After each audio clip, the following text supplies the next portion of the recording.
Alright, welcome back. In this video, we'll take a look at how to create a simple drawing application in PyQt6 in Python.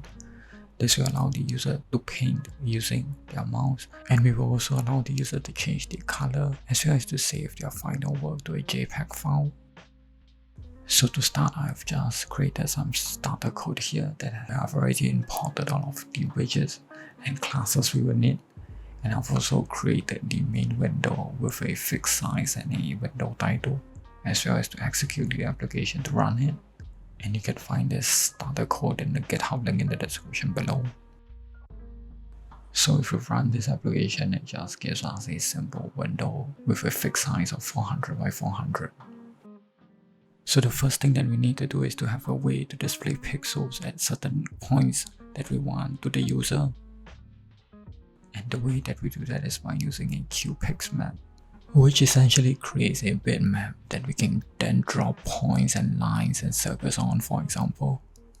So we initialize a new QPixmap and I'll store it in a variable called canvas, since this is what we'll use to draw all of the individual points to. And when we initialize the QPixmap, we can also specify the size that we need the QPixmap to be. And we do that by using a QSize class like so. And I'll specify mine to be 400 by 400, which is exactly the same size as the window, so that it can take out the entire window.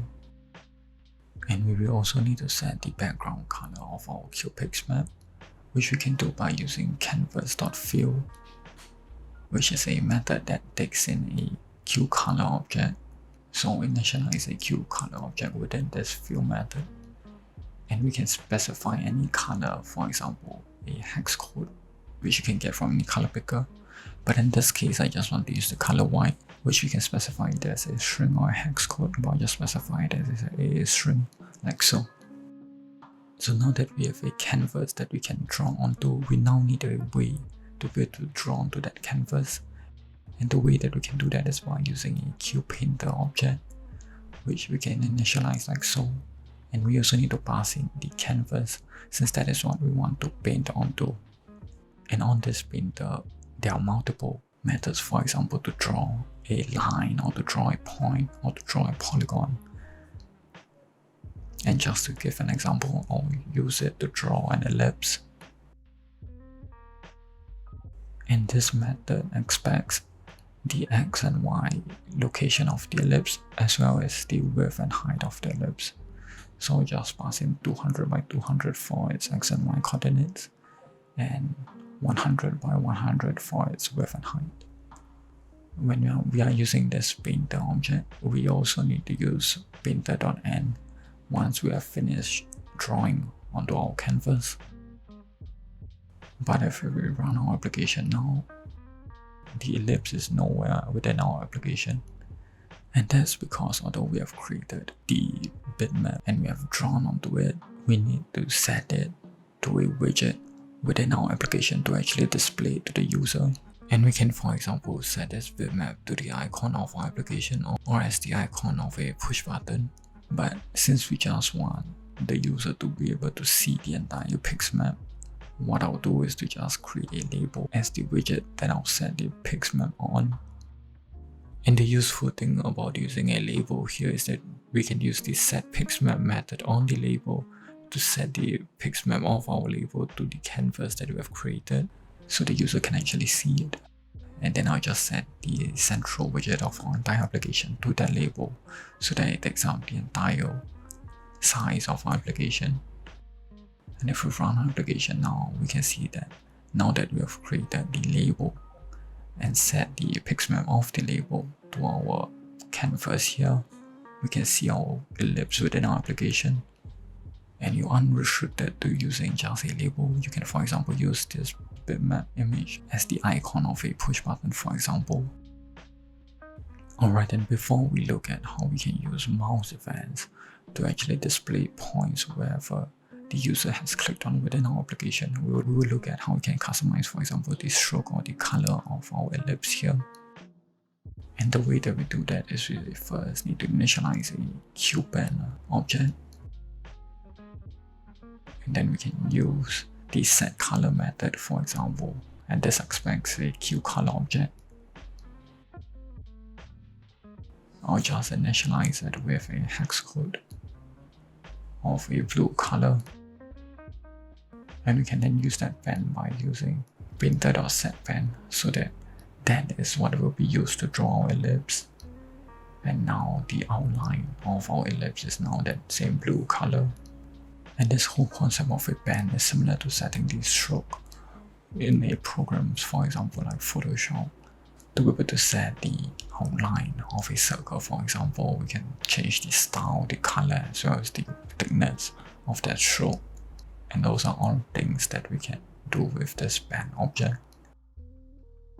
For example, if we wanted to set the width, we can use the setWidth method. And this just increases the overall size of our pen. And we can also change the style, for example. To set the style, we need to specify an option which is on qt.penStyle, and now set it to -line.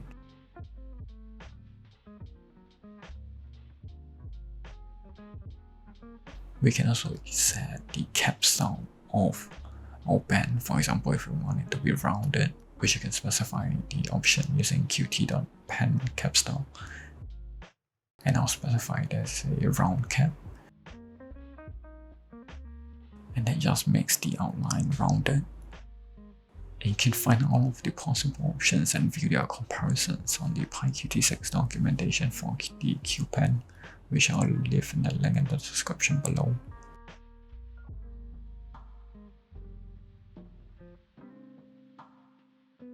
But for now, we just remove setting the color and the style of our pen. For the color, we will allow the user to pick it later on. And for the style, it's not necessary in our case. I'll also change the width to 6. Now I'll also showcase how to use a brush, which is similar to using the pen, only that the brush is used to change the feel of what we have drawn instead. So I'll first initialize it using QBrush, and we will also need to import it, like so.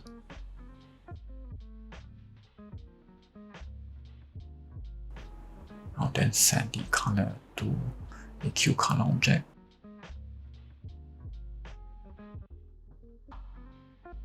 To this green color, for example. And we will also need to set the style of the brush using the options on the qt.brush style. And I'll just set it to a solid pattern. And once again, you can find all of the options available in the documentation. And I'll then set the brush on our painter.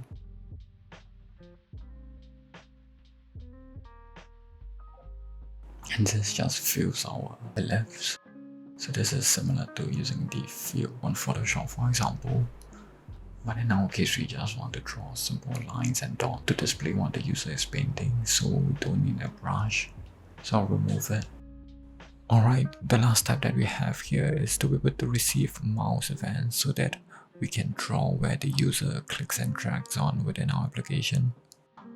And to be able to receive mouse events, we can use this method called mouse move event within our class.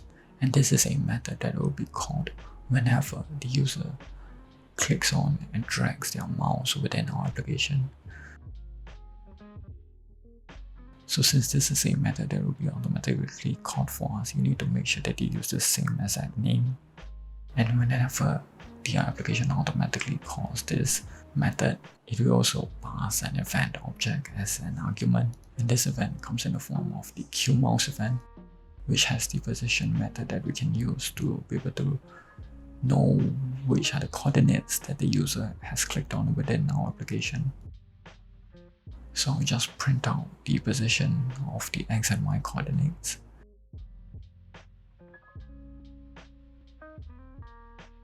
And if we run our application and click on the application and move our mouse around, we can see that the coordinates are being printed out to the terminal.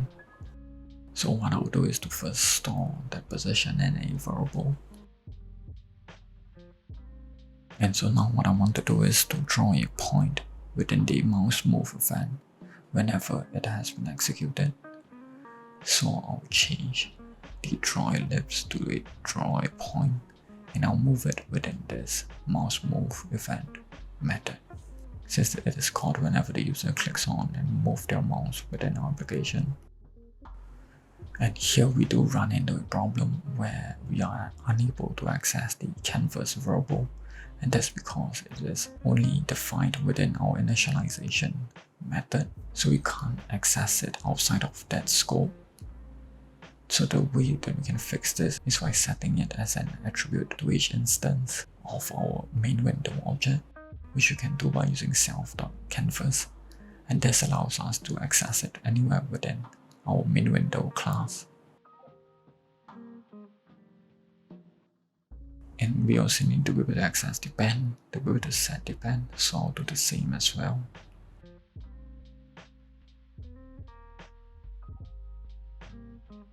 And for drawing the point, we only need the x and y coordinates, which you can just get by using position.x and position.y. But if you run the application and you try to hold down your mouse and move the cursor, it doesn't draw any points. And that's because we need to set the pixmap of the label to our canvas each time the canvas is updated. So just copy this line and run it every time the mouse move event has been executed. And once again, you'll need to be able to access the label. So I'll change it to self.label.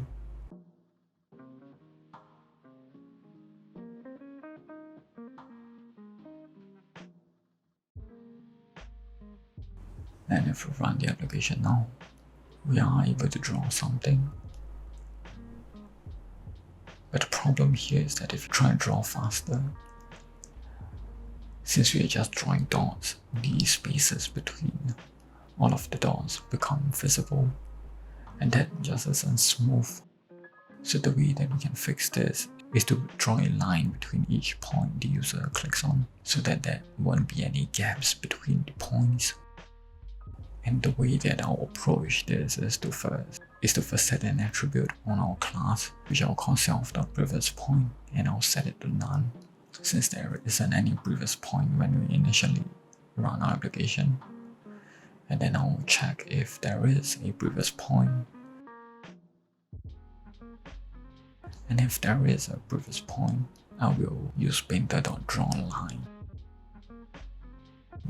And this expects two x and y coordinates as the start and end points of our line. And for the first pair of x and y coordinates, I'll specify that to be of the previous point.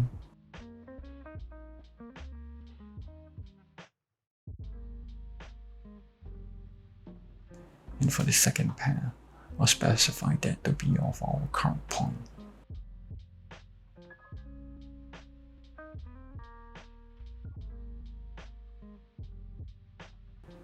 So within this if statement, if there isn't a previous point, then I won't draw a line and I'll instead just draw a point using the current positions x and y coordinate. And once we have updated the pixmap, I'll then just set the previous point to the current position, so that the next time this mouse move event is executed, there will be a previous point that we can then use to draw the line with. And if we run our application and just draw something simple, it is much smoother. But if we draw something separately in a separate location, it still tries to connect both of them with a line, which is probably not what we wanted. So to avoid that, the fix is quite simple. We can just set the previous point to none once the user has released the mouse, and we can know when the user has released their mouse using the mouse release event method, which is a method that is once again called whenever the user releases their mouse. And this also needs to have an event object as a parameter, even though we won't be using it. And within this method, I'll just set the previous point to none, so that resets our previous point, and the next time the user clicks on our application, it will first draw a point instead of trying to join it with a line to the previous point.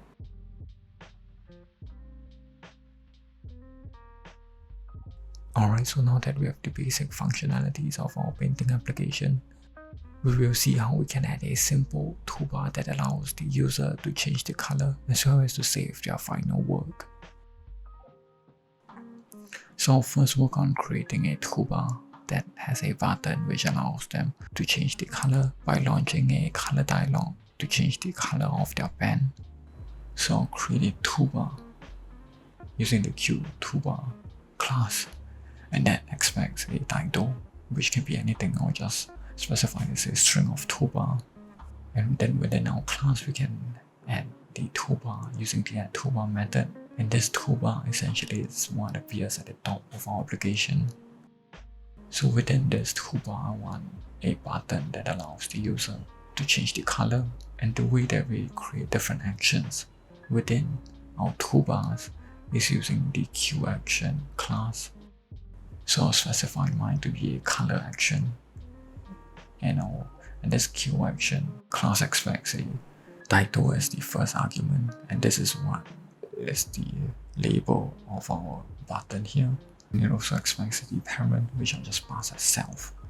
And the benefit of using QAction here is that it allows us to add common actions to, for example, the menu and the toolbar at the same time without having to create two separate actions. But in our case here, we are just adding it to the toolbar. I'll add this color action to our toolbar by using the add action method. And this just creates the button at the top.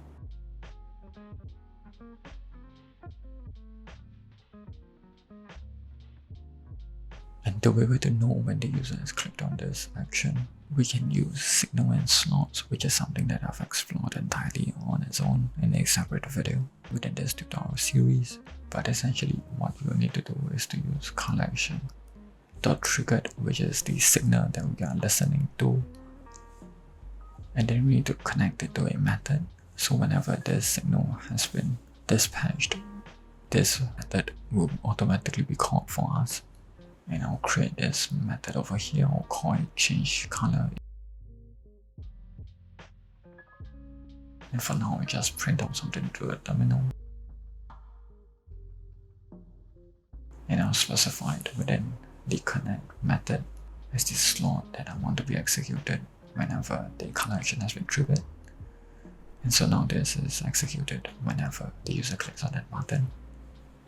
So whenever the user clicks on that button, I want the QColor dialog to be executed. The way that we do that is by initializing it and then using the exec method, similar to how we use app.exec to execute our application. And I'll also store the return value of when the dialog has been executed. This will allow us to know whether the user has clicked on the OK button or if they have cancelled out of the dialog. And I'll just print that out to show you what it returns. So if I open up the dialog and I click on the OK button, it returns a value of 1. And if I click on the cancel button, for example, if I changed my mind, I do not want to change the color, then it returns a value of 0. So now we only want to change the color if the user clicked on the OK button, so if they did not change their mind. So we can check if they clicked OK variable equals to 1. But we can actually just write it as if clicked OK like so, since 1 is treated as a true value and 0 is automatically treated as a false value. So if the user clicked on the OK button, I'll set the pen color. And this expects a QColor object, which is really useful since that's something that we can get from the QColor dialog using the current color method. And if we test it now, whenever the user changes the color of their pen automatically changes as well. Alright, and the last feature we'll add is a feature to allow the user to save their work to a JPEG file. So I'll first create a Q action similar to our color action here. I'll call my save action.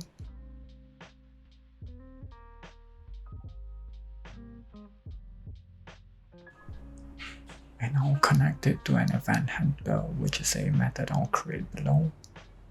I'll call this save to file. And whenever this method has been executed, I'll launch a QFile dialog, which allows the user to choose where they want to save the file to. And this QFile dialog is something that I've showcased entirely on its own in a separate video, which you can find within this tutorial series. And before we execute the dialog, I'll first set a name filter so we can restrict the type of file the user is able to open within this dialog. And I'll set it to *.jpg. So this refers to any file ending with a .jpg file extension. The asterisk just means anything can be there, but it must end with .jpg. And you also need to set the default suffix to .jpg to ensure that the file name will always end with a .jpg file extension. Once that's done, we can then execute the dialog. We will store the return value as well. And so if the user did click on the OK button and they did not change their mind, for example, we will then save the bitmap object to the file that they have specified. And we can do that by using self.canvas.save. And just as a reminder, self.canvas here is our bitmap object. And the save method expects a file name, and we can get the file name within the dialog by using dialog.selected files. And this returns a list, but we only want the first value, so we will get the value at index 0. And I'll add it as a slot to the connect method here. And I'll also add the caption to our toolbar.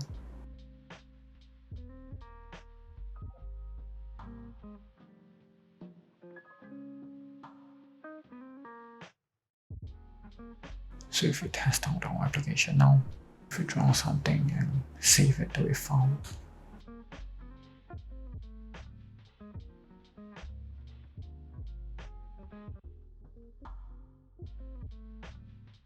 the user can then find it in that same directory, so they can view the artwork later on or share it with somebody else.